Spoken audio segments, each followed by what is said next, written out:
Bismillahirrahmanirrahim. Assalamualaikum warahmatullahi wabarakatuh. Waalaikumsalam warahmatullahi wabarakatuh. Selamat sore Waalaikumsalam warahmatullahi wabarakatuh. sahabat semuanya. Terima kasih atas luangan waktunya buat hadir untuk diskusi ini ya. Yang pertama yang saya hormati, yang kami hormati semuanya, Ketua Umum Rayon Usuluddin PMI Surabaya. Kemudian yang kami hormati pula Ketua Umum Rayon Pembebasan dan yang kami cintai bersama teman-teman sahabat di PMII. Kita mohon maaf ya teman-teman karena ada kendala teknik barusan sehingga molor. Untuk mempersingkat waktu saya minta kesediaan waktunya buat teman-teman untuk on cam dulu ya. On cam kita foto bersama dulu. Takutnya ini zoomnya ditinggal gitu. Memastikan teman-teman dalam kondisi yang fit untuk sama-sama berdiskusi pada kesempatan kali ini.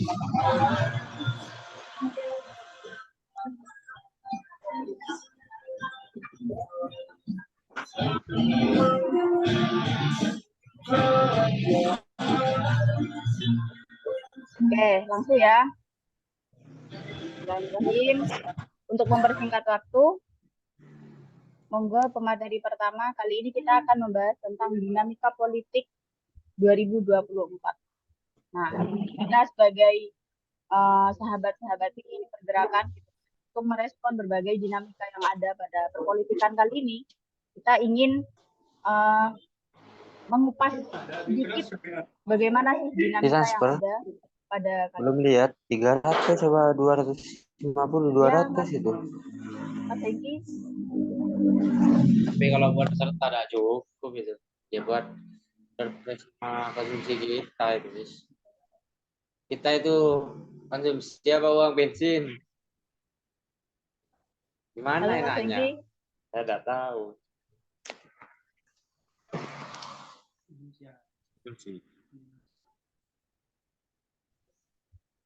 Baik, oke. Untuk mempersingkat waktu, saya berikan waktu. Silakan. Monggo, Tum.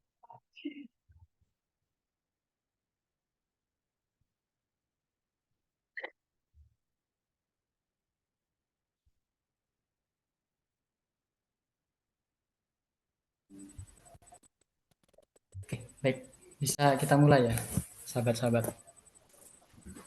Oke, terima kasih atas waktu yang telah diberikan. Assalamualaikum warahmatullahi wabarakatuh. Waalaikumsalam warahmatullahi wabarakatuh. Bismillahirrahmanirrahim. Alhamdulillahirrahmanirrahim. Wassalatu wassalamu ala asrofil anbiya'i wal mursalin sayyidina Muhammadin wa ala alihi washabihi wa barik wasallam ajmain. Amma ba'dah.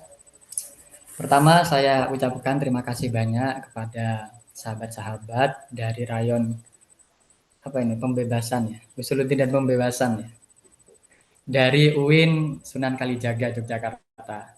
Kebetulan memang hal ini menjadi suatu cita-cita atau telos dalam filsafat yang seringkali luput dari pandangan sahabat-sahabat, terutama kami yang kemudian mencintai adanya kajian-kajian seperti ini dan merangkap untuk menjaga intelektualitas dan juga kaderisasi di dalam ber-PMII. Nah, pertama saya sedikit memberikan prolog mengenai tema, namun alangkah naifnya ketika perbincangan kita ini hanya sebatas kepada penyampaian materi tanpa kita berkenalan terlebih dahulu. Jadi, perkenalkan, saya mohon izin memperkenalkan diri. Kebetulan nama saya adalah Najib Ashraf Imtiaz.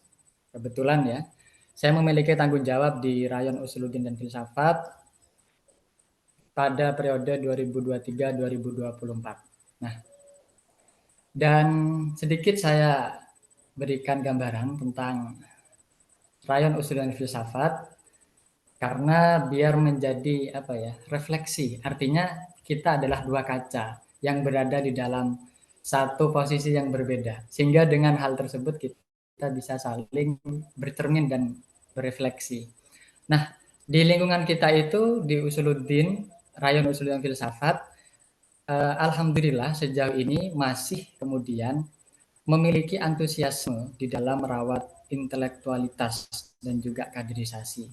Namun di dalam perkembangan waktu kita kurang kemudian bersinergi ya dengan rayon-rayon Usuluddin yang lain, dan ini menjadi satu angin segar untuk hubungan kita ke depan. Artinya bukan hanya tentang bagaimana kita, tapi bagaimana rayon Usuluddin dan seluruh anggotanya hingga kepada kader-kader selanjutnya seperti itu. Dan saya menyambut baik beserta teman-teman Usuluddin yang lain. Oke, langsung saja. Pertama, ketika kemarin saya itu dikabari ya oleh narahubung dari sahabat Winsuka.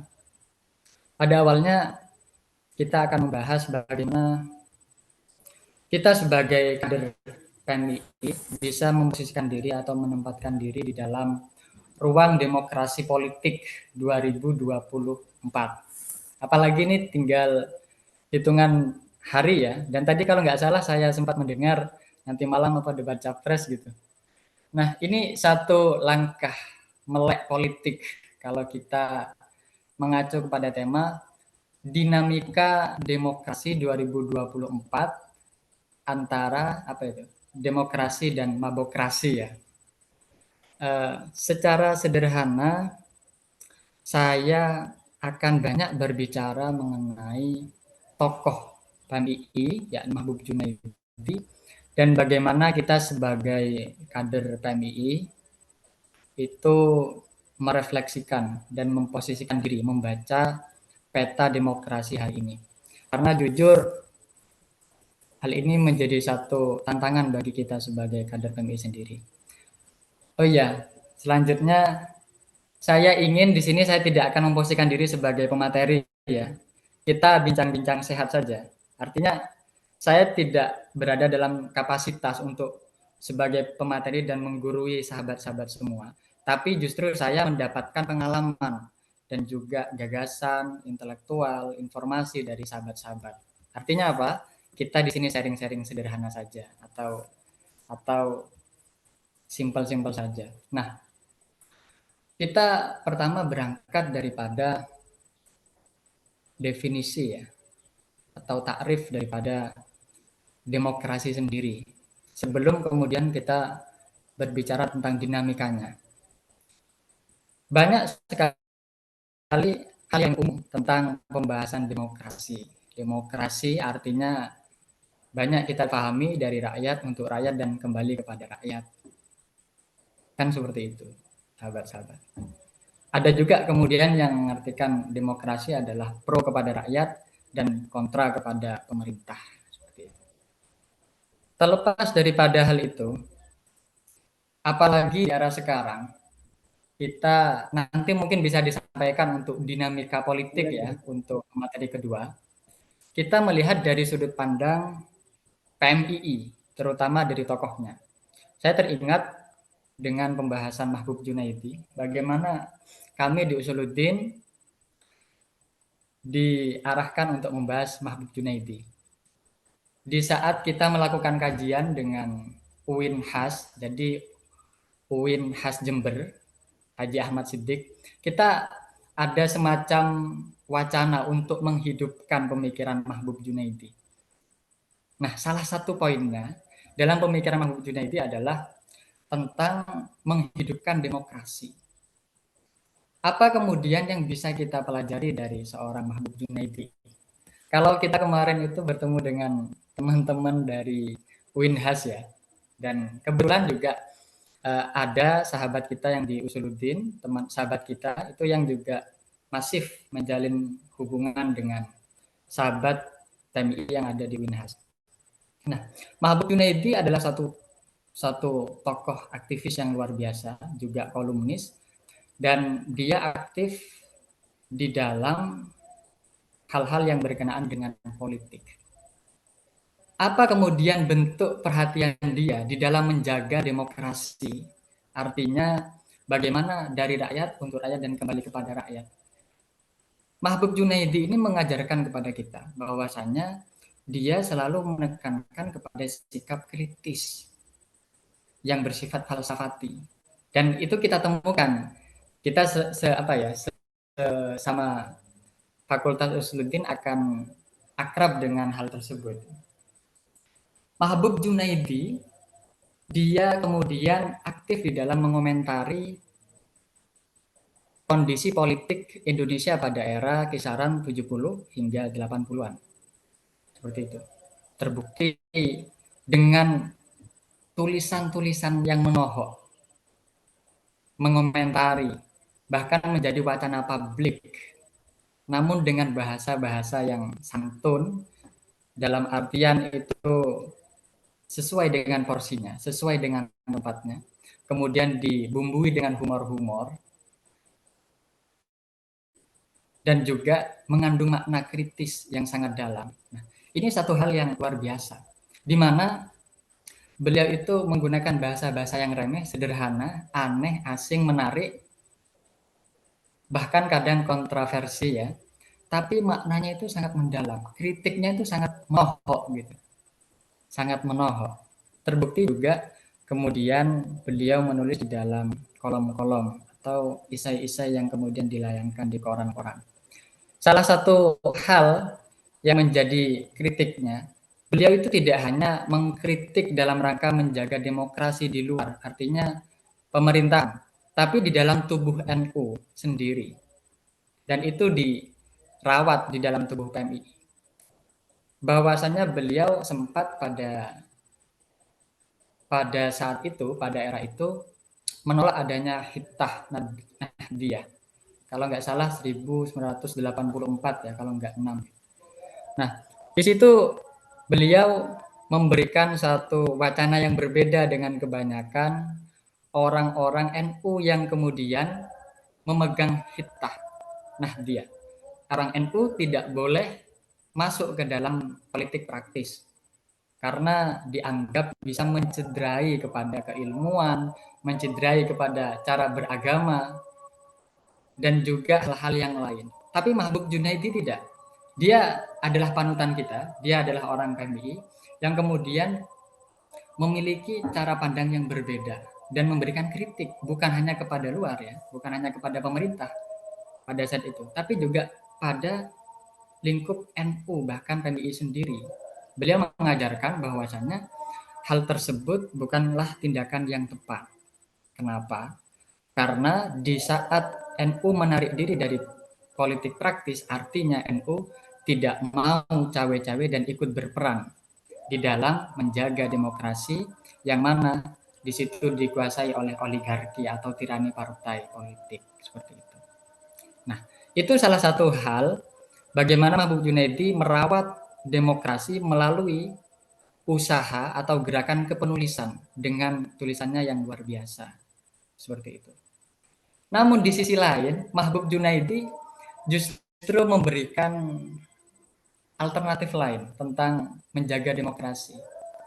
Beliau selalu menggaungkan adanya melek politik dengan cara independensi terhadap partai politik. Artinya kalau kita itu melek politik sebagai mahasiswa, sebagai kader PMI, itu tidak harus kemudian masuk ke dalam satu lembaga politik ya atau partai politik. Tapi dengan cara kita itu melihat kepada kondisi lingkungan, orang-orang di sekitar kita, kondisi sosial, kaum cilik, kaum mustadafin, itu bagaimana? Ketika kita kemudian bisa memahami mereka dan memberikan solusi kepada mereka, menjunjung keadilan, yang mana keadilan adalah basis daripada demokrasi, maka sejatinya kita sudah dianggap melek politik. Jadi independensi politik terkadang menjadi satu pilihan bagi kita agar kita itu tidak terarahkan kepada hal-hal yang bersifat formalitas dan kita sulit untuk menjaganya seperti itu. Nah, itu kemudian yang diajarkan oleh Mahbub Junaidi. Selain kemudian Mahbub Junaidi menekankan kepada bagaimana demokrasi itu dirasakan oleh orang umum, jadi kaum cilik, kaum mustadafin, beliau juga mengawal ke bawah, artinya turun ke akar rumput, lalu membuat satu wacana publik dan menyampaikan bahwasannya publik atau rakyat ini seperti ini, seperti ini, seperti ini. Jadi beliau sebagai penyambung lidah seperti ini.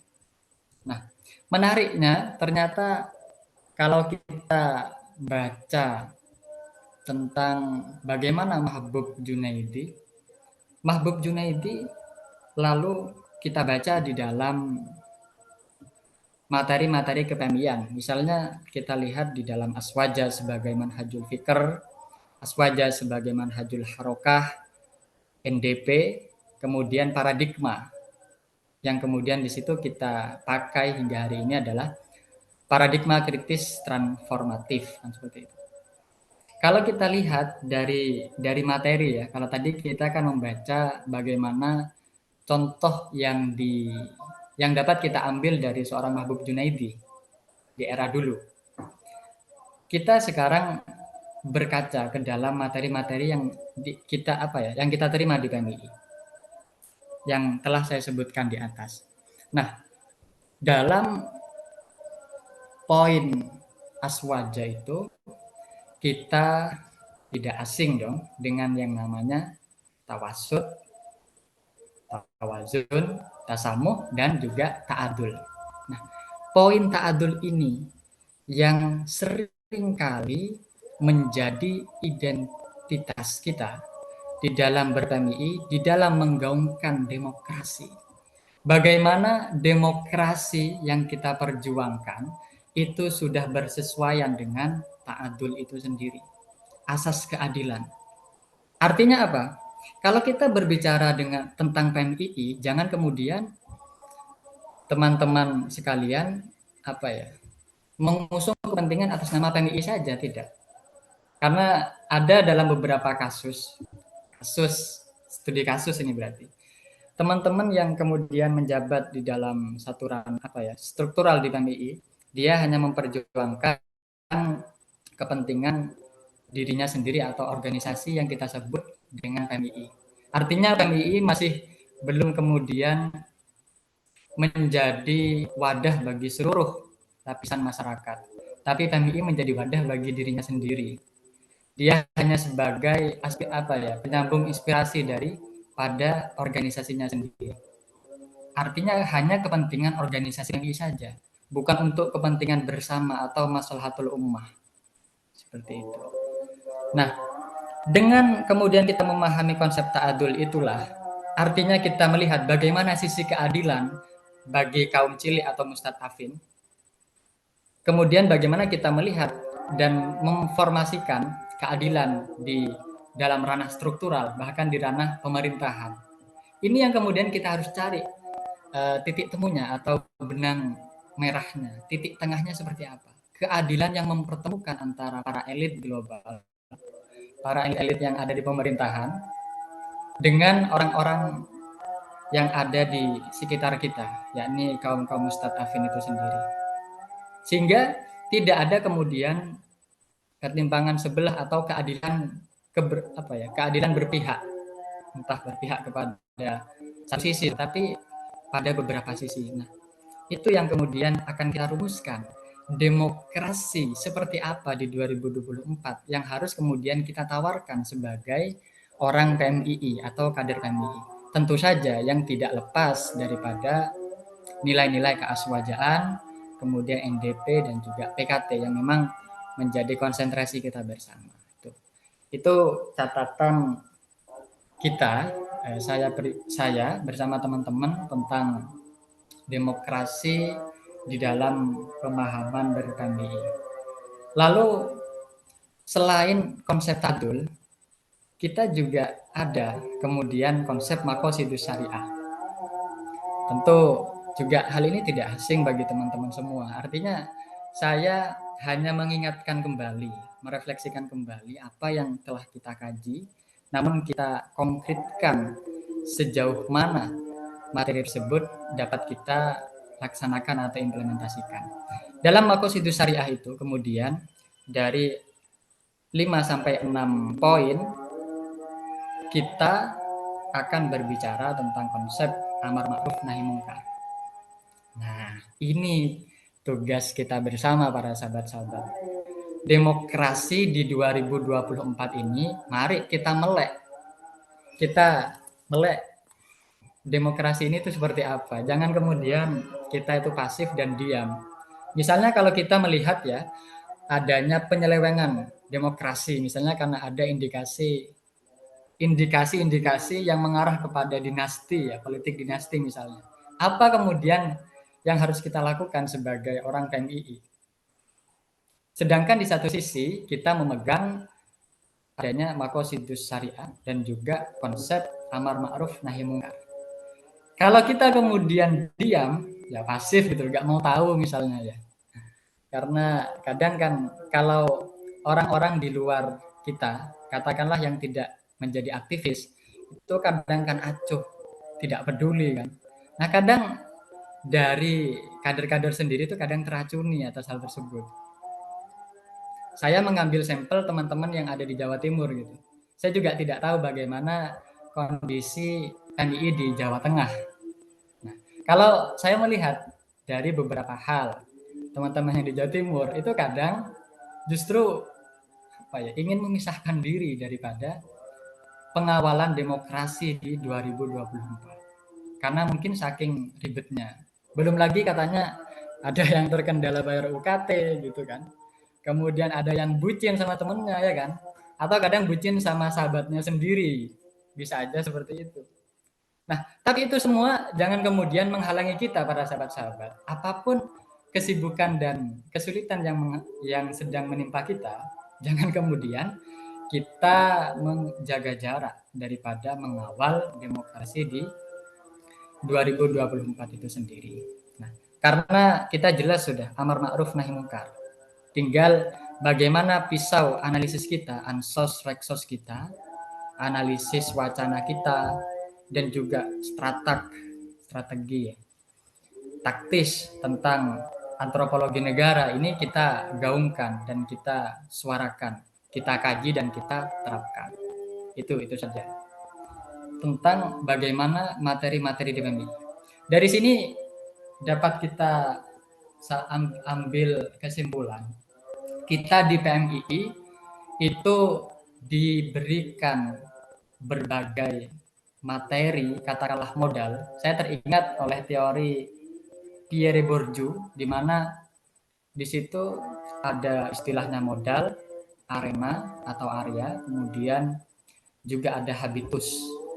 Nah, salah satu modal yang kemudian dapat kita ambil di dalam PMII adalah materi-materinya itu yang perlu kita sinkronkan dan implementasikan dalam kehidupan nyata dan kita praktekkan di dalam demokrasi 2024. Jadi itu adalah satu harapan kita bersama, terutama saya sebagai orang yang sangat bangga dengan materi yang diajarkan di dalam PMII sendiri. Nah, tidak kalah pentingnya, sahabat-sahabat, demokrasi tadi kan ada bahasa ya, demokrasi dan mabokrasi. Saya melihat adanya tema ini berarti ini sudah menggambarkan realita hari ini gitu, sahabat. Jadi yang membuat tema ini sudah melakukan satu riset ya. Saya tidak tahu apakah itu library research bersifat kepustakaan atau kemudian di situ sudah full research. Tapi yang jelas saya memandang adanya mabokrasi artinya ada keresahan dari sahabat-sahabat. Dan sahabat-sahabat sudah melihat ke dalam realitas yang nyata di tengah-tengah kita bagaimana demokrasi ini sudah berubah nih. Agaknya indikator-indikator itu bukan demokrasi lagi, tapi malah mengarah kepada mabokrasi. Mabokrasi ini yang perlu kemudian kita sadarkan melalui nilai-nilai ke-PMII-an. Seperti itu. Jika kita kemudian memahami falsafah daripada PMII, saya teringat artinya tidak ada kemudian kemenangan yang tidak diperjuangkan. Pasti itu, pasti berjuang. Dan perjuangan itu butuh satu pengorbanan dan juga pergerakan. Makanya kalau kita melihat dan membaca pergerakan mahasiswa Islam Indonesia, itu sangat betul dan relevan kalau kita mengikor kepada induk pemikiran Aswaja ya. Di situ misalnya Imam Syafi'i itu adalah tokoh jurisprudensi Islam atau fikih yang kemudian dijadikan madhab di dalam Aswaja, dan kita juga meyakini itu di dalam berfikih kita mengambil salah satu madhab itu. Nah, saya hanya mengambil salah satu perkataan Imam Syafi'i ya. Jadi beliau berkata, ini ro'aitu wuqufal ma yufsiduhu. Aku melihat adanya air yang tergenang atau yang dia tidak mengalir, lalu dia merusak kepada sekitarnya. Insaha toba wa illam yajri lam yatib. Ketika kemudian dia mengalir, dia bergerak, maka dia akan menjadi air yang bersih. Toba, bersih. Atau pembacaannya normatif banget dan moralis. Lalu ketika air tersebut tergenang, air tersebut tidak berjalan, maka di situ tidak menimbulkan kebersihan atau menimbulkan satu yang kotor. Nah, jadi falsafah bergerak dalam rangka mengawal demokrasi melalui nilai-nilai PMII, baik itu melalui satu tulisan-tulisan yang kemudian diciptakan oleh Mahbub Junaidi, ataupun mengawal dan juga menghidupkan demokrasi dengan cara-cara yang lain, misalnya langsung terjun ke akar rumput, atau kemudian mengawal demokrasi di dalam era saat ini dengan aktif secara maksimal di posisi-posisi tertentu, apalagi juga dimudahkan dengan media sosial, maka itu menjadi suatu cita-cita bersama. Dan ini kemudian menjadi tantangan bagi kita sebagai PMII di dalam melihat itu. Karena kadangkala kita itu memahami dan memaknai demokrasi justru jauh daripada nilai-nilai PMII. Kita justru menggunakan tendensi-tendensi di luar PMII itu sendiri. Nah, itu yang ingin saya tekankan pada siang hari ini, sore hari ini, pentingnya menggunakan segala modal yang ada di PMII untuk merawat demokrasi yang ada di Indonesia dan terjadi pada era saat ini. Nah, mungkin hanya itu saja materi yang dapat saya sampaikan, dan saya harap ada semacam dialektik di antara kita ya, bagaimana kita memaknai demokrasi di 2024 dan posisi kita terutama sebagai kader PMII, seperti itu. Mungkin hanya itu saja dari saya. Terima kasih banyak dan saya kembalikan kepada moderator.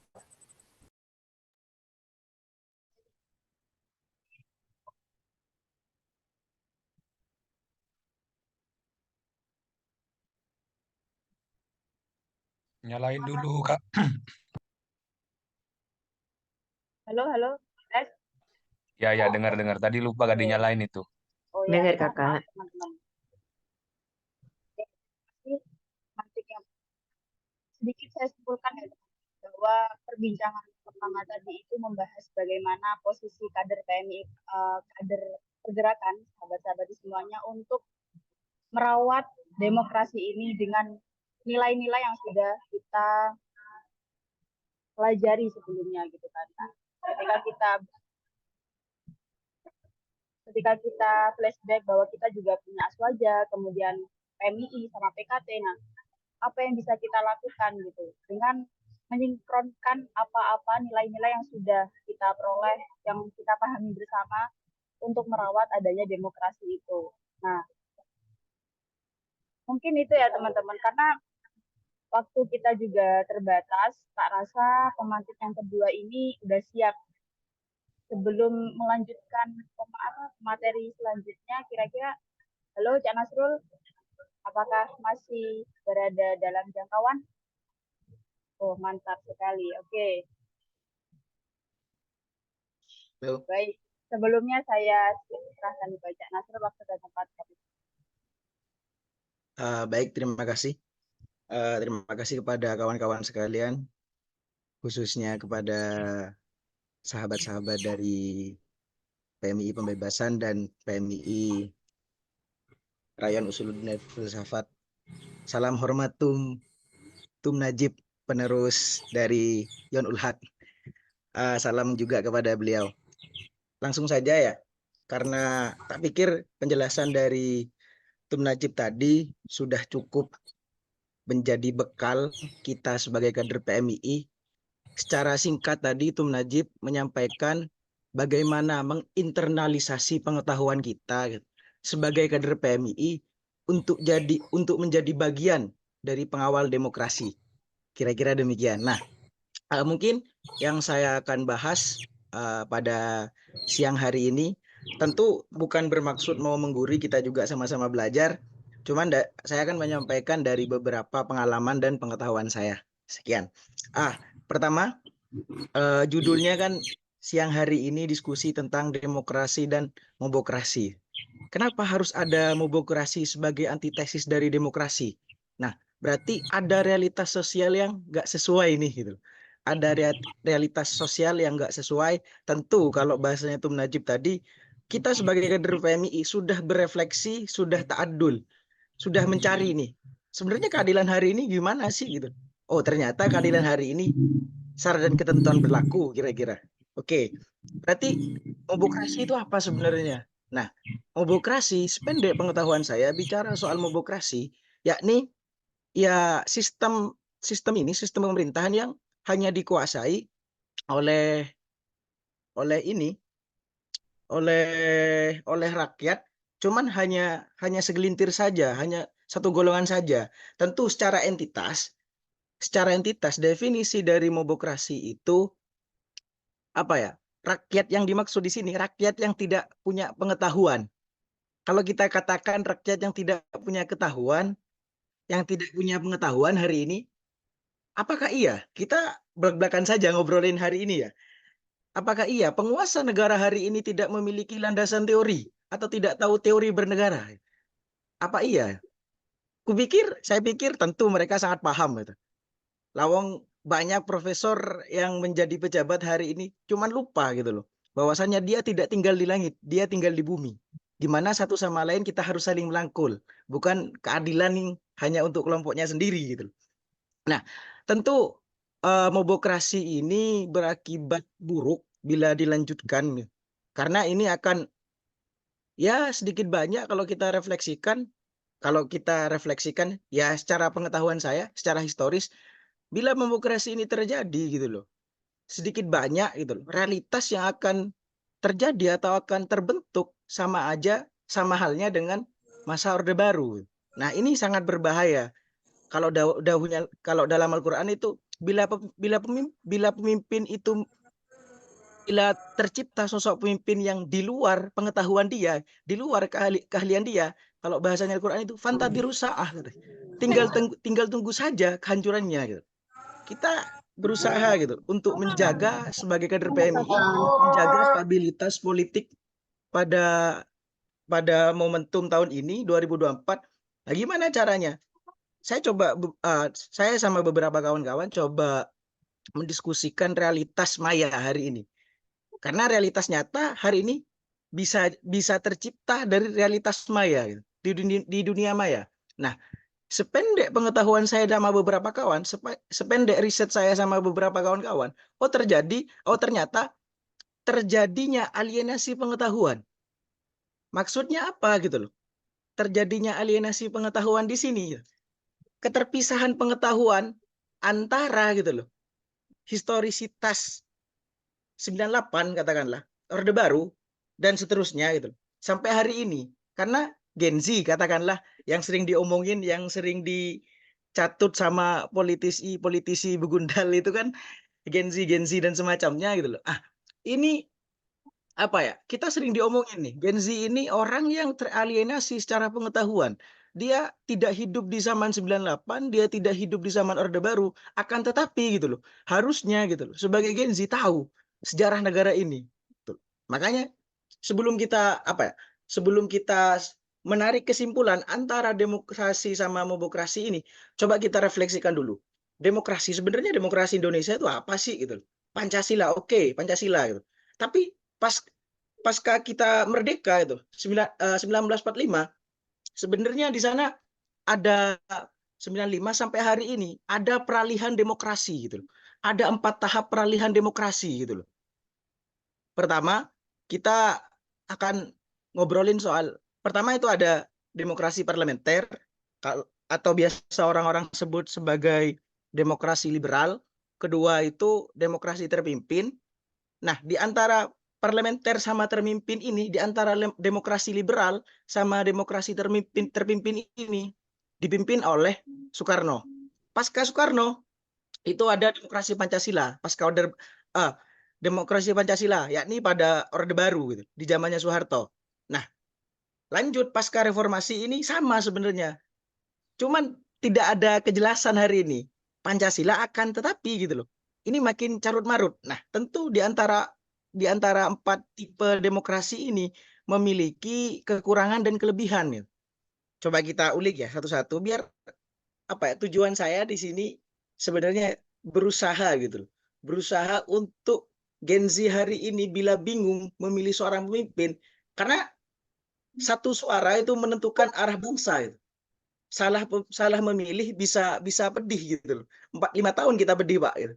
Cukuplah kira-kira penindasan gitu loh, penggusuran dan semacamnya ini terus berlarut. Makanya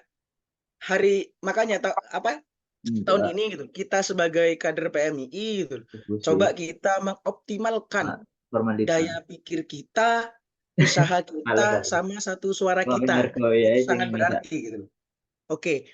Pertama demokrasi liberal. Nah, kelebihan dari demokrasi liberal itu yakni kebebasan individu yang dijunjung tinggi. Kedua, kekuasaan pemerintah yang dibatasi. Ketiga, tingkat pendapatan penduduk yang tinggi. Akan tetapi efek dari demokrasi liberal itu yakni munculnya individualitas dalam organisasi ataupun dalam diri seseorang. Makanya ini di sana ada perdebatan antara Soekarno sama Bung Hatta ketika demokrasi liberal ini. Lanjut, pasca itu terjadi pemilu di era berapa ya? Pokok di periode keduanya Soekarno gitu loh. Itu demokrasi terpimpin. Nah, di demokrasi terpimpin ini gitu loh. Ada beberapa kelebihan. Pertama, mampu membangun integritas nasional. Terus kembalinya Irian Barat, pelopor non-blok dan pemimpin Asia Afrika. Tentu dalam tiap demokrasi ada masa transisi dari liberal ke terpimpin, jadi pusat kepemimpinan waktu itu ada di tangan presiden. Selanjutnya itu di era Soeharto, demokrasi Pancasila gitu. Akan tetapi secara secara wawasan, secara entitas gitu loh. Secara tujuan dari demokrasi Pancasila itu bagus. Cuman terjadi penyelewengan di sana. Sehingga Soeharto sampai 32 tahun memimpin Indonesia. Nah, itu efeknya tragedi 98, kalau di masa transisi dari Soekarno ke Soeharto itu tragedi 65. Nah, tentu dari demokrasi, dari beberapa pengetahuan demokrasi ini cukup menjadi preferensi gitu buat memilih di 2024 ini. Saya bukan bermaksud mau berkampanye di sini gitu. Akan tetapi coba kita refleksikan sebagai kader PMII gitu loh. Karena penting gitu. Kita ngobrolin politik gagasan hari ini penting gitu. Walaupun irisannya ini dengan politik praktis itu tidak bisa dinihilkan gitu loh. Karena itu menjadi satu kesatuan gitu. Kalau Mahbub Junaidi cara berpolitiknya, giroh berpolitiknya gitu loh, melalui kritik beliau terhadap pemerintah, melalui tulisan-tulisan beliau, melalui kolom-kolom nasional. Nah, maka hari ini gitu, kader PMI sesuai dengan kapasitas pengetahuannya. Bila dia bidang di public speaking, coba gitu loh. Coba kita sadarkan kawan-kawan kita gitu, yang berusaha sadar tapi tidak sadar sebenarnya gitu loh. Karena itu banyak yang kita temukan gitu loh. Karena kita banyak menemukan hal itu gitu loh. Karena ini akan menjadi efek untuk 5 tahun ke depan. Tentu kita sangat sangat benci terhadap janji-janji itu. Cuma kita janji yang paling konkretnya apa sih, dan yang mendukung kebebasan berpendapat hari ini. Karena kita sebagai kader PMI menyuarakan banyak ketidakadilan, menyuarakan penggusuran, tapi pada dasarnya kita kadang diintimidasi, gak usah jauh-jauh aja gitu. Kita sering menyuarakan UKT, tapi kadang kita diintimidasi juga gitu loh. Takut di DO lah gitu loh. Takut diancam ini itulah, takut dikasih surat cinta direktor lah. Ini gitu loh. Kesalahan kita dalam memilih pemimpin. Nah, maka sebagai kader PMI gitu loh, harus memiliki kesadaran. Kesadaran itu nggak cukup.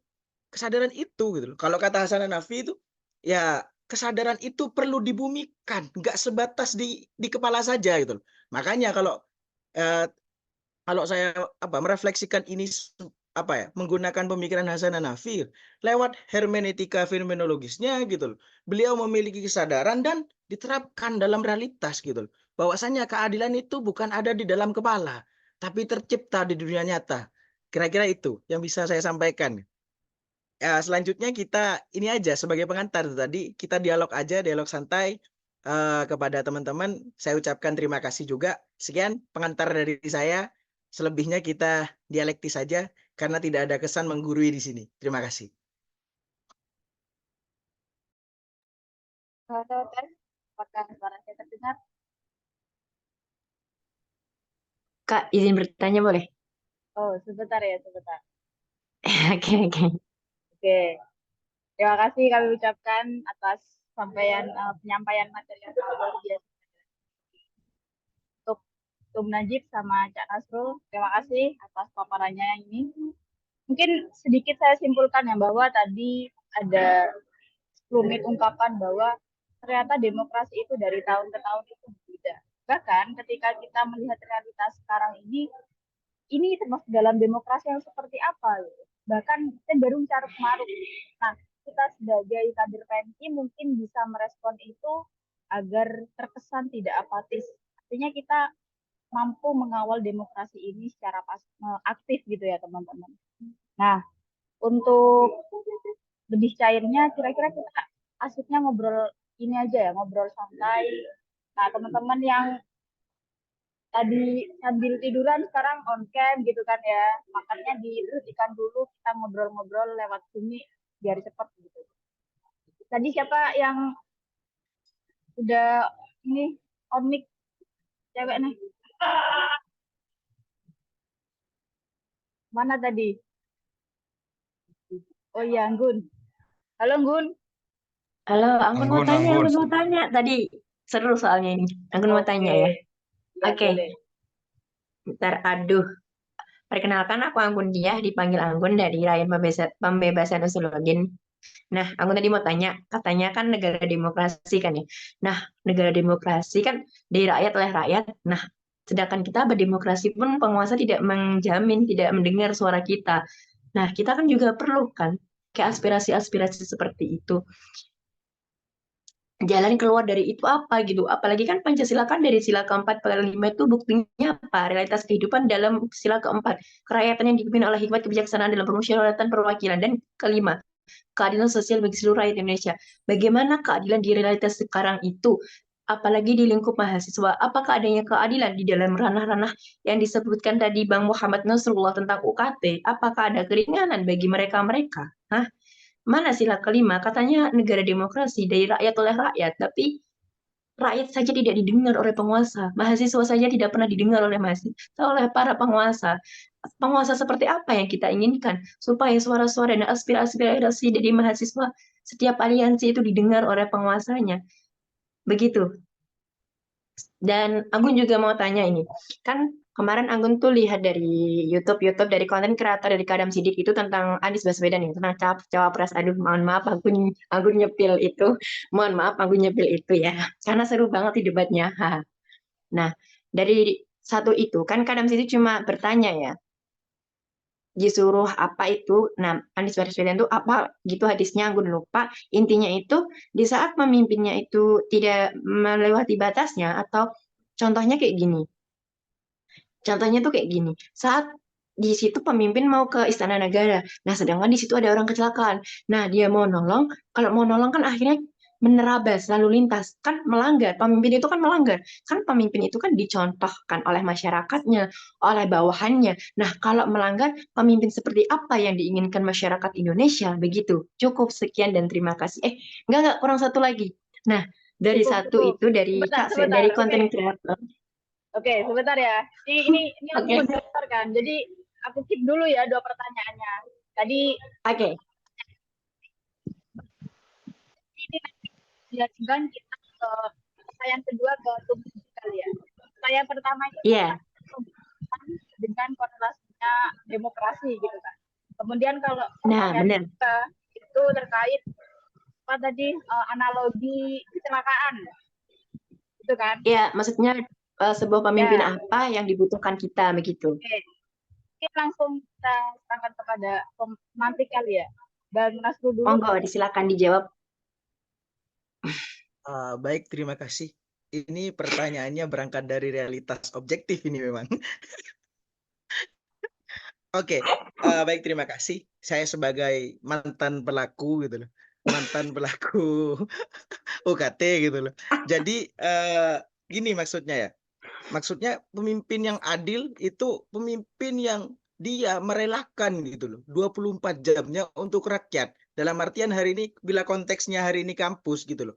Harusnya gitu loh. Rektor beserta jajarannya itu memikirkan nasib mahasiswanya gitu loh. Nah, ini gitu loh. Ini akibat dari kebijakan pemerintah yang tidak adil. Semisal kita refleksikan UKT gitu loh. Kenapa UKT ini harus mahal? Nah, ini karena kampus dia ditekan sama negara untuk mendapatkan uang atau anggaran itu lebih banyak dari kampus gitu loh. Kampus ini kan BLU gitu. Statusnya BLU itu kan harus cari uang sendiri, sedangkan ditekan oleh negara. Nah, otomatis bila harus menyuarakan gitu loh, maka kampus ini harus speak up masalah perevisian undang-undang dikti. Akan tetapi gitu, apakah berani mereka gitu? Taruhannya jabatan, Bos gitu. Nah, ini gitu. Kunci hari ini. Jadi 2024 tuh jadi momentum memilih pemimpin. Siapa sosok pemimpin yang dalam konteks hari ini keadilan ya? Konteksnya kampus pula. Siapa pemimpin hari ini yang paling memperdulikan masalah pendidikan gitu loh. Nah, karena ini penting, Bos. Ini penting. Masalah UKT mau kita desak kemanapun, desak ke rektor sudah gitu, kita coba desak ke Kemenak langsung sudah, tapi kita diabaikan itu. Nah, ini berarti kuncinya di siapa? Di presiden gitu. Presiden, karena presiden itu orang pertama yang yang akan memutuskan kebijakan gitu. Bila sosok pemimpin utama gitu, hari ini kita katakan presiden, dia berpihak kepada rakyatnya, memungkinkan gitu loh. Biaya pendidikan kita akan lebih murah gitu. Karena sama-sama dilema gitu. Sebenarnya ngobrolin masalah UKT, kita terus menyuarakan masalah UKT gitu loh. Kita langsung bersinggungan dengan realitas objektif, bahkan saya pribadi punya pengalaman didesak sama orang tua mahasiswa gitu loh. Jauh-jauh dari Cirebon, nangis di depan saya. Ya saya bisa menyampaikan cuman masalah aspirasi. Saya tidak bisa tanda tangan langsung. Gak bisa saya memutuskan kebijakan itu. Saya bisa menyampaikan saja gitu. Nah, inilah demokrasi kita gitu loh. Demokrasi yang secara kebijakan banyak gitu loh. Menguntungkan koleganya gitu. Karena kita sebagai mahasiswa capek-capek kuliah gitu loh. Kita ini terus ditekan sama negara itu. Habis kuliah kita harus kerja, cari kerja sulit gitu loh. Nah, ini efek kebijakan negara yang tidak mampu gitu loh memperhatikan rakyatnya, tidak mampu mengoptimalkan SDM-nya. Akibatnya gini nih gitu loh. Kalau dalam konteks kampus balik lagi UKT itu akibat dari undang-undang dikti yang menekan kampus untuk mencari pendapatan sendiri gitu loh. Akibatnya kampus menekan mahasiswa.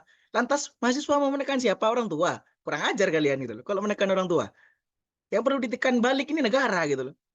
Hari ini presiden. Makanya momentum 2024 ini bisa apa ya? Kalau kita ingin apa ya? Kalau kita ingin apa? Perbaikan dalam negara gitu loh. Kita gunakan suara kita ini, gunakan satu suara kita ini untuk mengubah masa depan kita sendiri, bukan untuk mengubah masa depan orang lain gitu. Sederhananya untuk mengubah masa depan diri sendiri gitu. Karena apa gitu? Sudah cukup lah 10 tahun selama saya apa ya? Menyadari realitas ini 10 tahun kayaknya kurang baik deh gitu loh. Ya, kalau kita refleksikan satu dekade UKT, semakin pemerintah ditekan gitu loh, semakin tinggi nominal UKT. Mulai dari tahun 2012 lah kita ini gitu loh. 2012 gitu. Kita coba baca sejarahnya gitu loh, kebijakannya kayak gimana. Ternyata di 2023 gitu, menuju 2024 ini gitu. Nominal UKT semakin tinggi dan golongannya semakin naik gitu loh. Nah, ini kan jadi logika sederhananya gitu. Logika sederhananya, pemerintah tidak pernah mendengarkan aspirasi rakyat. Dalam konteks ini mahasiswa gitu. Kita sudah tidak kurang-kurang gitu. Melakukan audiensi, melakukan perlawanan terhadap negara, terhadap pemerintah. Akan tetapi apa hasilnya? Negara malah menihilkan itu gitu. Makanya di 2024 ini gitu loh. Ya kalau kemarin kita di 2019 ajakan untuk golput, hari ini itu ayo gunakan satu suara teman-teman gitu. Jangan golput itu. Menentukan nasib bangsa ke depan ini. Salah pilih bisa pedih, Bos. Kira-kira gitu. Terima kasih. Oke, sangat luar biasa. Gimana, Anggun? Direspon dulu terkait jawaban dari Bang Nasrul tadi ya, bahwa pemimpin itu sangat... Apakah suaraku terdengar? Oke. Gimana, Gun? Itu dihidupin dulu. Lupa. Tadi kan gini, di zamannya Pak Soekarno kan semua biaya kampus dari SD, SMP, SMA sampai perkuliahan kan digratiskan. Nah, sedangkan di zamannya Pak Hatta, kenapa itu semuanya ada SPP, ada uang mandiri juga, tapi mungkin hanya fakultas-fakultas tertentu saja. Kenapa di zaman Pak Karno dan Pak Soeharto itu berbeda? Apakah dibuat karena politik begitu? Wah, ini pertanyaan lagi berarti ya. Daripada lari Iya. ke situ, kayaknya kita melaju ke pertanyaan kedua dulu. Lanjut untuk ke Tung Najib aja ya. dulu. Nanti Nah, saya Tung jawab Najib lagi. ini biar nggak diem-diem baik, kita manfaatkan ilmunya sekeras mungkin ya. Ya, pertanyaan kedua itu terkait analogi kecelakaan Tung. Jadi analogi kecelakaan ini pemimpin yang seperti apa? Apakah penolong atau bablas dari mana?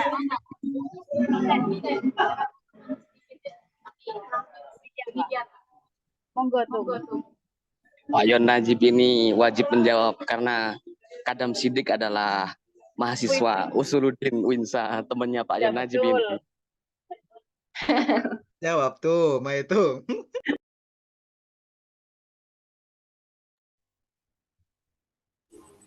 Baik. Terima kasih banyak atas antusiasme ya dari sahabat-sahabat Winsuka. Saya ini rasanya ingin segera pindah ke Winsuka ini kalau kayak gini rasanya gitu. Tapi kalau untuk soal UKT nanti biar saya konsolidasi dan minta pencerahan kepada Cak Nasrullah ini kelihatannya. Tapi saya tertarik ini dengan Winsuka hari ini. Nah, berkenaan dengan tadi ya, kalau tadi kita berbicara keadilan secara konseptual dan kita mencoba mencari wujud konkret keadilan itu di tengah-tengah kita. Kita cari itu keadilan di lingkungan sekitar kita. Ketemu enggak? Ternyata kita juga masih belum ketemu. Dan kita coba cari dalam skop yang tidak jauh-jauh amat. Misalnya di kampus lah, di fakultas kita gitu loh. Apakah keadilan itu masih ada? Bahkan bukan di kampus, di dalam tubuh rakyat kita sendiri.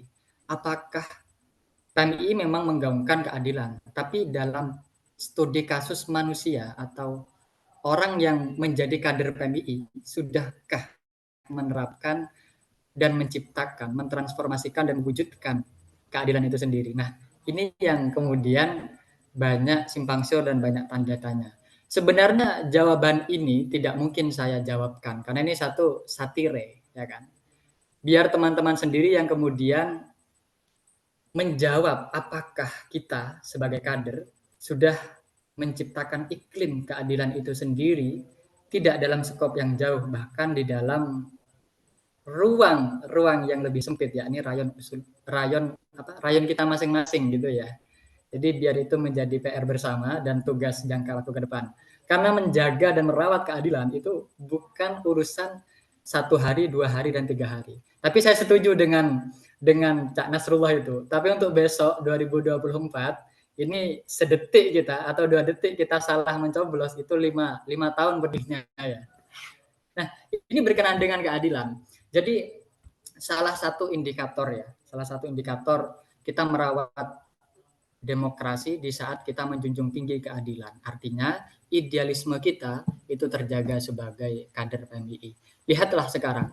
Misalnya kalau tadi ada pertanyaan bagaimana kita mengawal mewujudkan keadilan di saat para oligarki semakin menguatkan akar-akarnya, cakar-cakarnya. Bahkan ada istilahnya PTNBH, UKT meningkat. Bahkan sekarang kalau di kita itu ada program ini, ada program magang itu, yang di situ justru bukan dalam waktu yang singkat, bahkan sampai 1 semester gitu.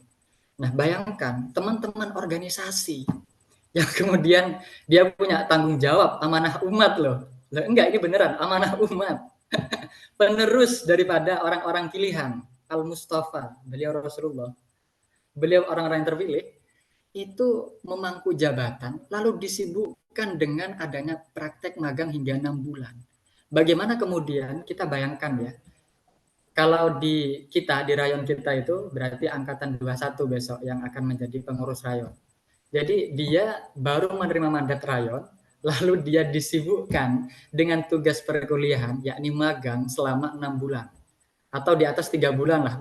Gimana terus mengatur waktu untuk kemudian tupoksi organisasi ini, bahkan mengawal keadilan di kampus, rektor yang seperti ini, bermain seperti ini, dekan yang seperti ini. Bagaimana caranya? Bagaimana caranya? Sulit kan bagi kita. Nah, ini adalah satu langkah yang kemudian diulang pada era ini yang sebelumnya telah disebutkan di NKK BKK dulu. Kita tuh dimabukkan dengan program-program baru oleh pemerintah yang kemudian ingin meninabobokkan atau memabokrasikan ya mungkin ya mahasiswa tidak berpegang teguh kepada demokrasi. Jadi itu gambaran sedikit tentang kondisi demokrasi dan keadilan di lingkup yang internal. Jadi semuanya itu ada pada kita. Kita bisa menjawab ada demokrasi dan tidak ada demokrasi, keadilan atau tidak ada keadilan itu ada di dalam benak kita. Kalau kita kemudian mengamalkan apa yang diwiridkan oleh Cak Nasrullah tadi, keadilan bukan hanya di dalam kepala, bukan ada di dalam otak, tapi keadilan itu diwujudkan ke dalam realitas nyata dan itu butuh pengorbanan sahabat-sahabat. Mengenai yang terakhir catatan dari saya tentang apa tadi pemimpin ya, pemimpin bagaimana kriteria pemimpin. Tentu saja secara sederhana PMII memberikan modal bagi kita menilai bagaimana pemimpin itu sendiri. Tinggal bagaimana kita mencocokkan pemimpin yang sedang berkontestasi politik ya, paslon 1 sampai paslon 3 yang kemudian dirasa cocok sesuai selaras dengan nilai-nilai kepemilian yang mengedepankan keadilan, kemudian ada bukti nyatanya dan sebagainya. Selain juga kita harus melihat rekam jejak digitalnya ataupun mungkin dari track record sebelumnya. Mungkin hanya itu saja dari saya. Artinya saya tidak akan mengarahkan sahabat-sahabat untuk memilih siapa gitu. Tapi sahabat-sahabat punya kapasitas dan punya perangkat untuk menentukan siapa pilihan sahabat-sahabat dengan berbagai keilmuan yang ada di PMII dan di Fakultas Usuluddin sendiri. Mungkin hanya itu saja dari saya. Saya tidak akan panjang lebar, saya kembalikan kepada moderator. Terima kasih. Itu ya, jadi singkatnya itu bahwa pengetahuan itu tidak sekedar di dalam kepala kita, namun kesadaran itu juga harus kita kan juga punya materi-materi yang sudah kita pahami, kita pelajari sebelumnya. Nah, itu perlu kiranya untuk diimplementasikan dalam merespon dinamika yang ada saat ini. Nah, tadi ada yang chat nih di room. Bang Fahmi Ayatullah, monggo Bang. Mananya Bang Yada? Siap. Oke. Cek suara kedengaran. Aman. Suara Oke kedengaran. Mas, oke. Gelap saja. Jadi izin tanya. Nanti saya ingatlah ada tadi yang menyinggung Mahbub Junaidi. Nanti ingat jadi judulnya Binatangismenya Bang Junaidi.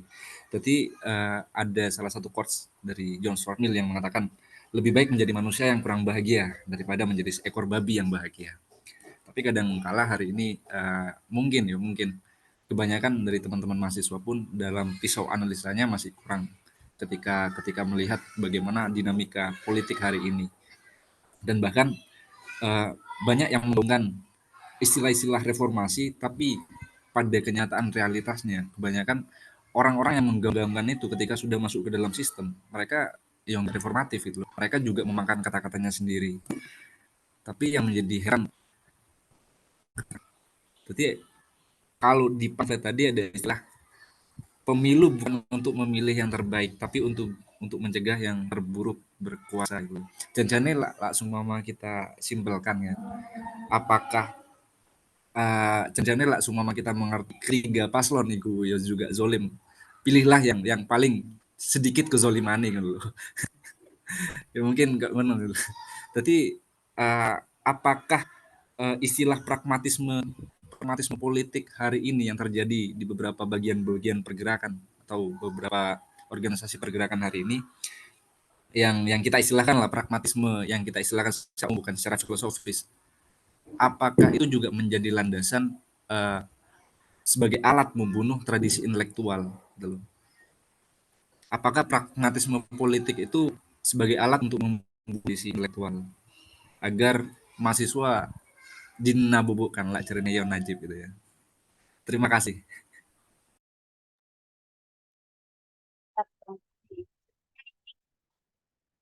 Dengan apa yang terjadi hari ini ya, bahwa banyak mahasiswa yang ketika dia masih menjadi mahasiswa dia sering menggaung-gaungkan reformasi.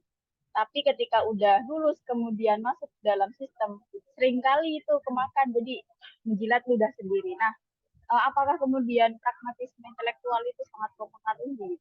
Ini sebenarnya cuman apa ya, nggak melulu harus memantik satu atau dua yang menjawab gitu ya, karena forum ini juga perlu dan bersifat santai. Akhirnya tidak melulu terhadap kedua. Jadi untuk teman-teman juga boleh tuh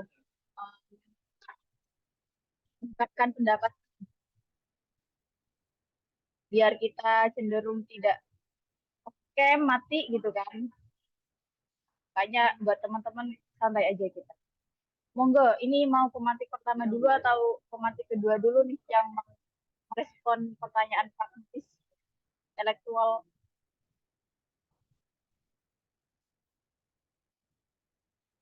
Monggo Ketum atau kalau ngikut daripada kalau ngikut dari arahan moderator tadi, narasi moderator berarti dari peserta tuh malah yang jawab duluan itu. Karena kita juga rindu nih jawaban dari peserta.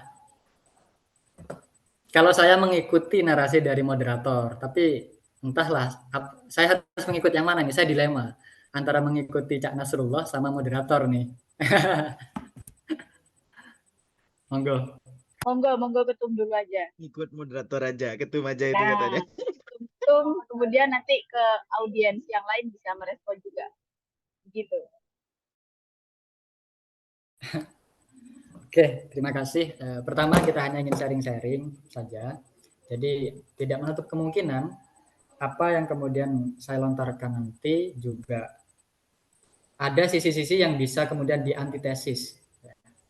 Dan kemudian kita menemukan bersama sintesis itu sendiri. Dan itu satu hal yang menarik dalam kehidupan mahasiswa. Nah, saya mencatat beberapa poin daripada sahabat Ayatullah. Manusia menderita itu lebih baik daripada babi yang bahagia. Kalau kita melihat tokoh aktivis dulu, bagaimana dinamika aktivis melihat realitas sosial, politik, ekonomi, sosial, agama, dan semuanya, itu berangkat daripada keresahan. Dan bahkan ada filosofi, saya lupa dari salah satu tokoh aktivis politik, apa Sultan Syahrir, saya agak lupa itu. Memimpin artinya menderita, memimpin artinya bertanggung jawab. Jadi aktivis dulu itu sangat akrab dengan penderitaan, dan dia selalu membayangkan dirinya menderita di saat kemudian melihat lingkungan sekitar atau kaum mustadafin. Nah, itu untuk kemudian saya pahami memang betul manusia menderita, resah atas lingkungan, dan dia tergerak untuk memperbaiki lingkungan itu lebih baik daripada babi yang bahagia, kan seperti itu. Saya bisa menjelaskan hal tersebut. Nah, cuman bukan di situ pertanyaannya. Pertanyaannya adalah bagaimana kita menyikapi banyak kemudian mahasiswa yang terjebak di dalam pragmatisme politik ketika dia mendapatkan mandat amanat jabatan, baik di tingkat eksternal maupun internal, dia terlena. Gaungan-gaungan yang mencekam kepada, kalau kita di fakultas ya kepada dekan, kepada dosen, kemudian kepada rektorat, dekanat, itu luar biasa. Tapi ketika menjadi pemangku jabatan, lalu ada hubungan kedekatan tertentu dengan rektor dan dekan, kadang kita itu katanya orang Jawa Timuran itu dilewer, gak ada suaranya melempem. Nah, ini kembali kita harus meneladani seorang Mahbub Junaidi. Kenapa saya kemudian tertarik ingin menghidupkan kembali Mahbub Junaidi? Bukan jasadnya loh ya, tapi pemikirannya dan suri tauladannya. Nah, kalau kita mau mengambil sisi positif, Mahbub Junaidi kalau tidak salah pernah menggaungkan suatu wacana bahwasanya politik adalah jalan pembebasan dan jalan untuk meraih satu tujuan. Tanpa politik, maka kita tidak bisa untuk meraih jalan pembebasan dan meraih tujuan. Nah, tinggal bagaimana kita merumuskan politik itu yang sesuai dengan nilai-nilai yang ada di PMII.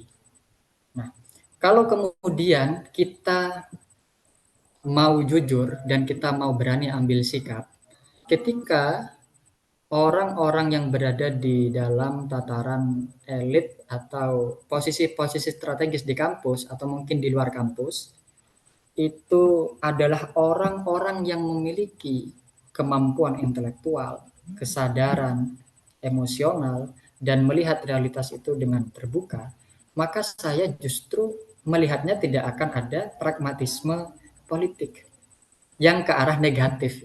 Tapi bagaimana pragmatisme itu dilandasi kepada maslahatul ummah atau kemaslahatan bersama, keadilan bersama. Bayangkan saja nih, misalnya di rayon pembebasan tadi ya, rayonnya, kemudian pengurus-pengurusnya orang yang memiliki intelektual yang cukup dan punya kesadaran yang luar biasa dalam melek politik dan membaca situasi politik, situasi sosial, dan pro kepada pemerintah, pro kepada kaum tertindas, mustadafin, dan dia mencarikan solusinya. Justru politik di situ, kekuasaan di situ akan menghasilkan benefit yang bagus, dalam artian telos atau cita-cita pembebasan itu akan terwujud. Tapi sebaliknya, kalau kita itu dilematik hanya untuk mencari kepentingan, misalnya ada dalam beberapa ya tingkat komisariat atau cabang yang terindikasi di Jawa Timur, ada keperpihakan tertentu kepada parpol, kepada arah-arah politik praktis, itu yang kemudian disayangkan. Kita hanya bisa menjaga idealisme kita itu ketika dirayon. Ketika setelah itu kita banyak kemudian dihadapkan dengan dilematik. Nah, itu kenapa terjadi? Karena kurangnya basis intelektual dan kesadaran yang dipupuk sejak dini, dikalahkan oleh kepentingan-kepentingan politik yang selalu membingungkan. Mungkin hanya itu saja pengantar dari saya. Saya kembalikan kepada moderator ini. Baik, terima kasih. Di mana ini Cak Nasrul? Wah, oke. Lanjut ke Cak Nasrul dulu ya sebelum ke audiens nih kira-kira. Monggo Cak Nasrul direspon terkait apa namanya gaungan reformasi tapi menjilat kuda sendiri. Oke. Oke, bagus pertanyaannya karena itu berangkat dari realitas juga. Tentu banyak dari sekitar kita, kawan-kawan kita yang dulu sangat getol melawan, hari ini menjadi menjilat penguasa kira-kira itu. Sebenarnya sama itu. Saya sepakat itu. Apa yang disampaikan sama Tum Najib tadi, bahwasanya ya idealisme yang mulai tergerus karena pragmatisme golongan gitu. Katakanlah pragmatisme golongan, entah itu buat diri sendiri ataupun kelompoknya. Itu sebenarnya nggak baik gitu. Bila kita refleksikan terhadap sejarah, bila pragmatisme itu hanya untuk kepentingan sendiri dan kelompok, tentu itu loh, Indonesia ini nggak akan maju. Gimana nggak akan merdeka? Di mana waktu itu ada pergolakan antara golongan muda dan golongan tua. Seandainya golongan muda mau bersekongkol dengan golongan tua gitu, ya yang menunggu giveaway kemerdekaan dari Jepang gitu loh, tentu nggak akan merdeka negara kita nih. Maka saya sangat sepakat gitu loh, bahwasanya idealisme itu terus dijunjung tinggi dan pragmatisme, kalaupun harus pragmatisme itu dilandaskan atas dasar kemaslahatan umat gitu. Bukan hanya untuk sendiri, tapi untuk orang lain juga. Ya. Karena sedikit banyak sudah mulai tergerus, utamanya kawan-kawan kita ini di sekitar kita sudah mulai tergerus efek domino dari pemilu raya ini.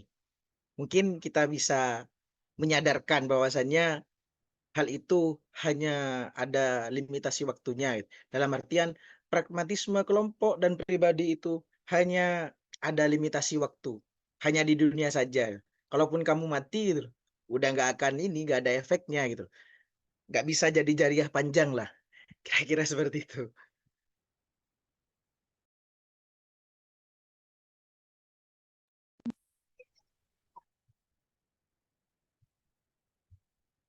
Oke. Halo, halo. Kedengar nggak? Baik.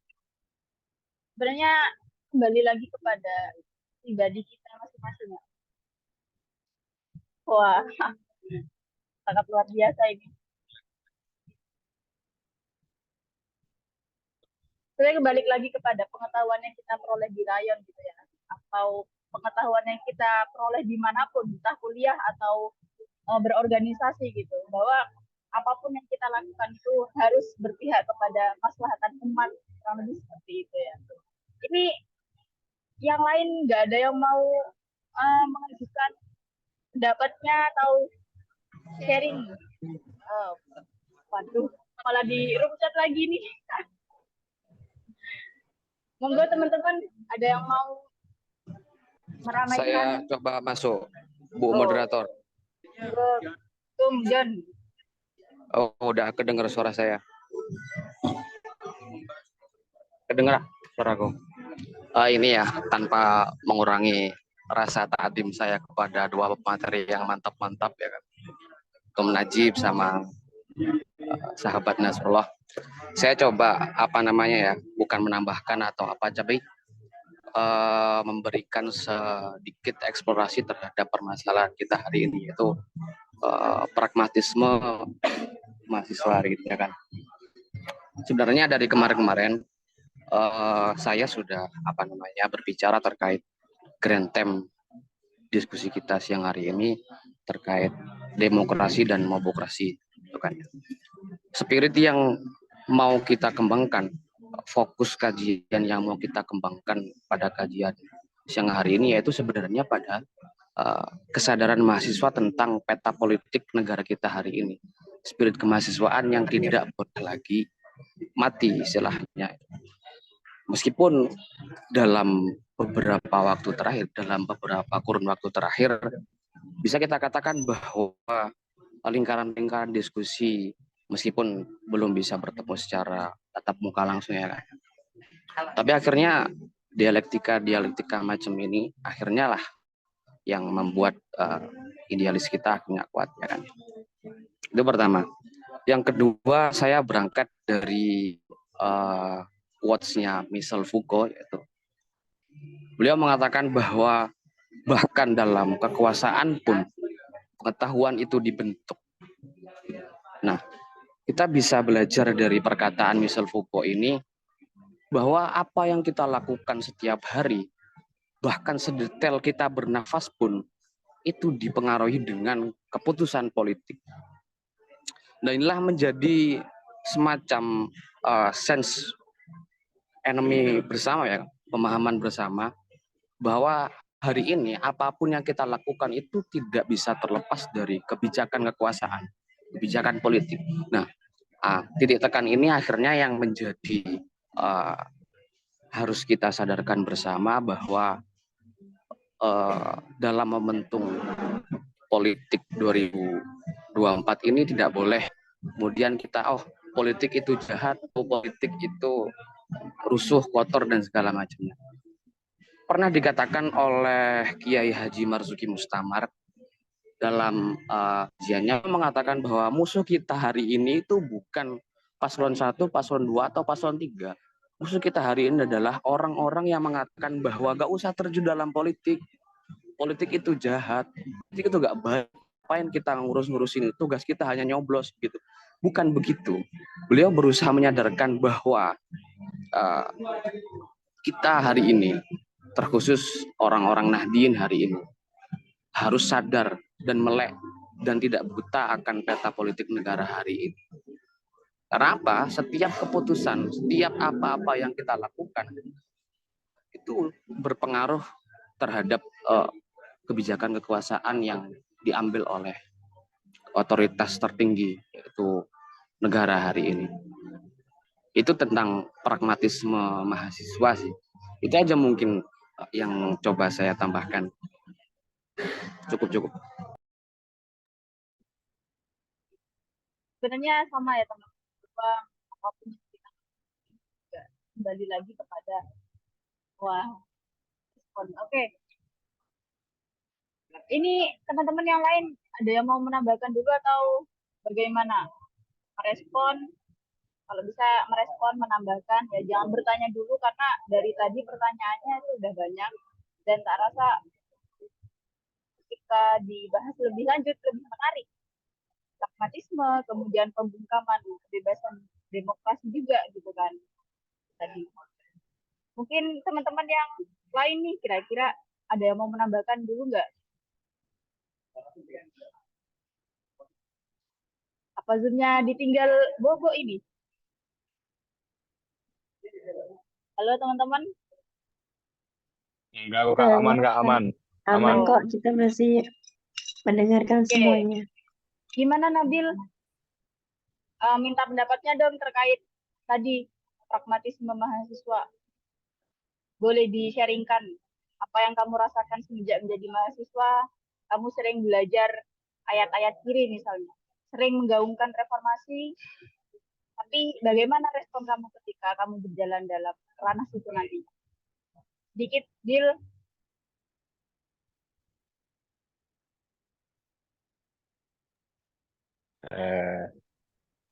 Ya izin masuk ya. Monggo. Kalau aku sendiri, Pak, setelah aku menjalani masa-masa menjadi mahasiswa, meskipun itu baru berjalan 6 bulan, ya alhamdulillah. Jadi kayak aku sekarang, aku kan ini tahun pertama aku nyoblos gitu kan. Ini tahun pertama aku nyoblos dan ya masih bingung tuh antara pilihan itu 1, 2, 3. Ini kan aku lebih membahas ke pemilu ya. Dari situ kayak aku sampai sekarang masih belum menemukan pilihan yang tepat. Dan dilihat dari pamflet tadi kan, ketika kita memilih pemimpin itu, gimana kata-katanya tadi? Ya, pemilu itu bukan untuk memilih yang terbaik, tapi untuk mencegah yang terburuk berkuasa. Kalau dari aku sendiri ya, aku cocok sih dengan kata-katanya Franz Suseno ini. Karena kalau emang kita nyari yang sempurna itu nggak ada gitu. Ya pasti di sisi lain, dari sudut pandang lain tuh pasti ada keburukan tentang para paslon antara 1, 2, 3 itu. Ya mungkin itu aja Mbak dari aku. Aku masih belum memahami tentang lebih jauh tentang apa itu, ya kayak tadi yang moderator jelaskan, Mbak Tia jelaskan tentang ayat-ayat kiri atau reformasi atau apa itulah. Mungkin itu aja sedikit dari aku. Terima kasih. Oke, terima kasih Nabil. Mungkin dari teman-teman yang lain sebelum kita kembalikan ke closing statement tiap-tiap pemantik dari teman-teman yang lain nih. Banyak sebenarnya ya. Alfi, Anggun, Habib, Ririn, Shehu, Mas Farsen, semuanya ini satu-satu. Respon dulu teman-teman. Sehu, Ronald kali ya. Sehu Bang dong Ronald. bersuara. Sehu bersuara dong.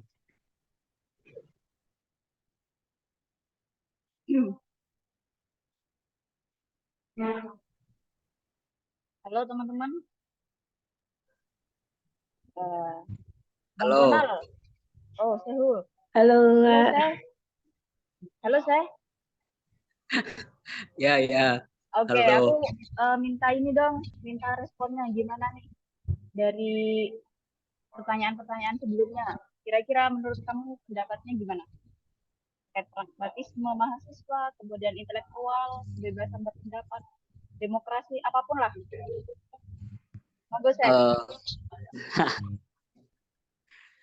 Aku minta maaf tadi nggak ikut dari awal sih.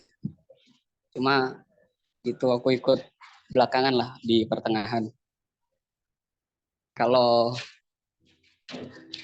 pendapat gue ya, ini aku respon yang berhubungan dengan mahasiswa gitu.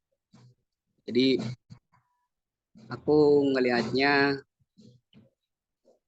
mahasiswa sekarang gitu, atau kita sebagai mahasiswa itu nggak punya satu pembacaan, nggak punya satu tadi mungkin ada yang bilang sebelumnya nggak punya satu pisau analisis untuk melihat di mana posisi kita di dalam masyarakat gitu. Terus kemudian juga nggak punya satu analisa struktural tadi posisi kita secara historis dan juga secara struktural gitu. Kita ini ada di mana sih gitu. Kita nggak punya itu. Dan misalkan kita bicara masalah negara gitu, aku punya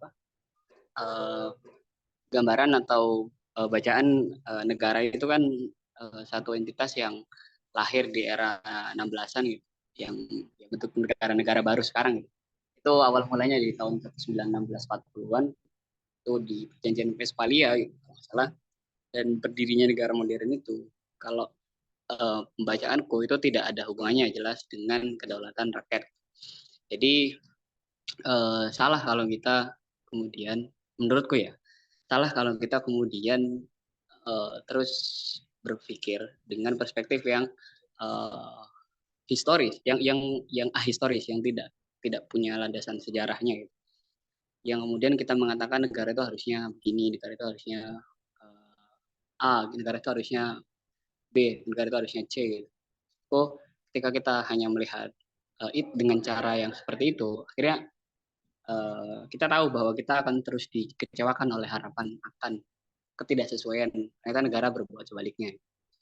Tapi ketika kita melihat bahwa negara itu memang satu entitas yang kemudian dibangun hanya untuk melayani kepentingan elit atau menjaga kedaulatannya, maka kita akan bisa melihat secara lebih kritis. Terus kemudian ketika kita melihatnya seperti itu, maka yang harus dipikirkan adalah bagaimana kemudian kita bisa mempengaruhi atau mempengaruhi dengan kritik dan satu strategik untuk kemudian mempengaruhi keputusan-keputusan yang ada. Terus apalagi ya, kita melihat yang namanya mahasiswa. gerakan mahasiswa itu kalau misalkan dalam pandanganku ya, dalam melihat politik atau apapun itu, seringkali terjebak di dalam hal-hal yang sifatnya identitas gitu. Jadi perkataan-perkataan yang bilang bahwa kita sebagai mahasiswa harusnya bla bla bla, kita sebagai mahasiswa punya apa namanya, kita sebagai mahasiswa harus memperjuangkan keadilan dan sebagainya. Jadi menurutku ketika kita berpikir yang demikian, maka kita akan melandaskan gerakan kita, melandaskan pergerakan kita ke depan itu hanya berdasarkan identitas. Jadi kita sebagai mahasiswa gitu. Jadi identitas ini yang kemudian membuat kita bergerak, bukan ide. Padahal menurutku gitu, harusnya yang kita pikirkan itu adalah idenya apa nih, bacaannya gimana nih. Karena kalau bicara identitas gitu, gak ada hubungannya gitu. Jadi atau tidak jadinya kita jadi mahasiswa gitu, kita tetap harus memperjuangkan keadilan itu. Jadi ketika kita melegitimasi gerakan kita hanya dengan identitas kemahasiswaan kita, ya gerakan kita satu akan tumpul, tidak punya visionaris yang kuat. Dua, gerakan kita akan temporal, hanya selama kita jadi mahasiswa. Setelah selesai jadi mahasiswa, ya udah ikut para orang-orang umumnya gitu, atau ikut politikus praktis yang kemudian berpikirnya ya hanya kepentingan individual gitu. Tuh. Terus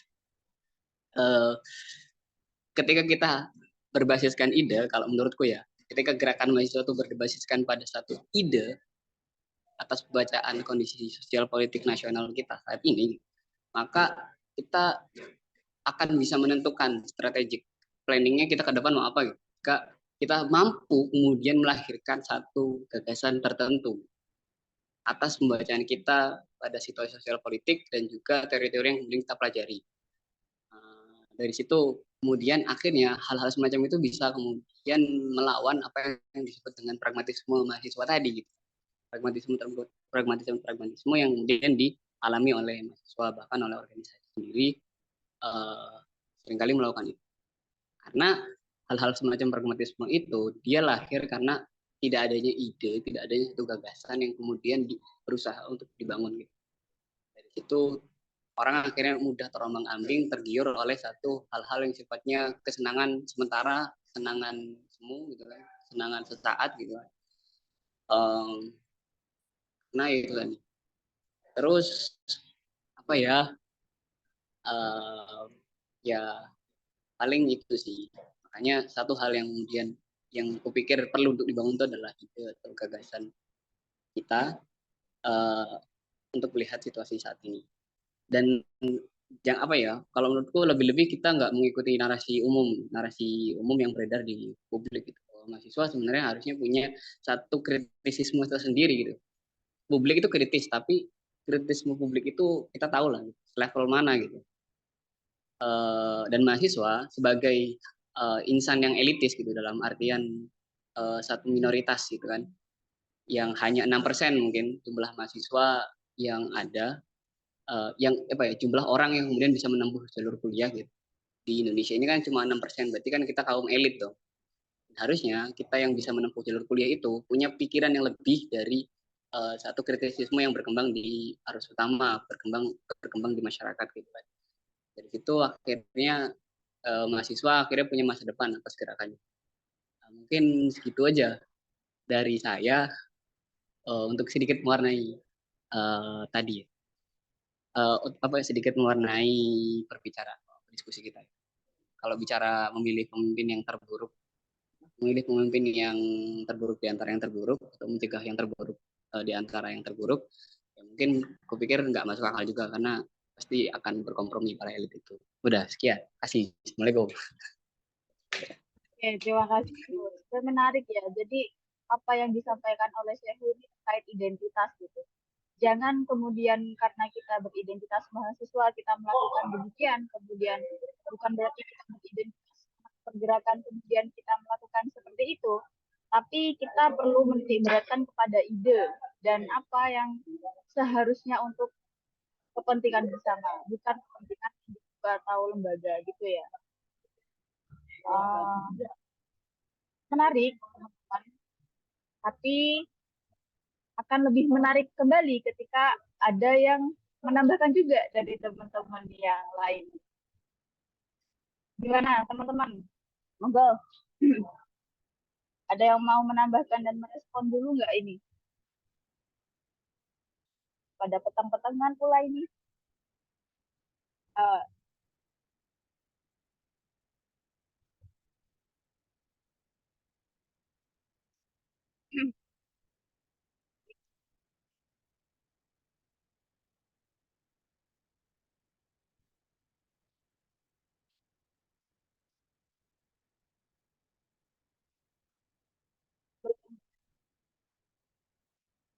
Kan aku buat on cam 2 menit aja. Saya bentar Kak, ada rapat di sebelah bentar. Anggun izin dulu. Oke, terima kasih yang sudah repot meluangkan ya. Monggo yang lain minta tolong buat on cam, kemudian nanti kita lanjutkan kepada proses. Terima kasih. Yuk yang lainnya yuk.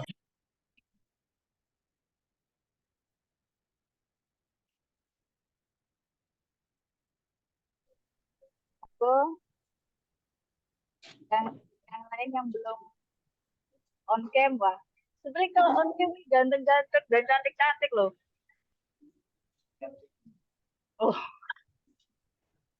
Oh ya, ini aku dong kan.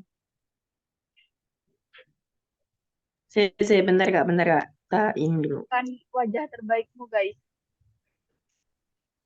Ayo kita Jangan foto pakai footbar jari online. ya. Jangan foto pakai jari. Oke. Mau capres ya? Aku capture nih soalnya. Action Ayo. ya. 1, 2, 3. Oke, sekali lagi. 1, 2, Lagi. Ih, tangannya tidak bersahabat. Oke, terima kasih. Oke, sebelum... bentar, Anggun mau SS dulu. Udah, Gun, udah. Oke, mungkin sebelum ditutup ada beberapa statement dari Tum Najib sama Cak Nasrul untuk mengakhiri percakapan bincang sore kali ini, Cak. Tuh, monggo. Dari Ketum dulu kali ya. Udah kelar. Sharing closing statement, Tum.